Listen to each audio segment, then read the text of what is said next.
Hi, ഞാൻ doctor Akhil Krishna, consultant endocrinologist at Agna diabetes and endocrine centre, Kesavadasapuram, Trivandrum. ഇന്ന് November 14 ലോക പ്രമേഹ ദിനമാണ്.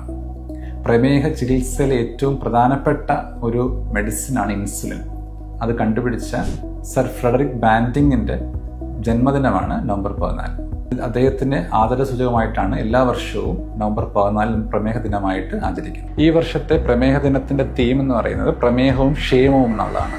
അതിൽ തന്നെ പ്രമേഹവും തൊഴിലിടവുമാണ് നമ്മൾ പ്രത്യേകമായിട്ട് ഫോക്കസ് ചെയ്യുന്നത്. നമ്മളൊക്കെ കൂടുതൽ സമയം സ്പെൻഡ് ചെയ്യുന്നത് നമ്മുടെ തൊഴിലിടങ്ങളിലാണ്, ജോലി സ്ഥലങ്ങളിലാണ്.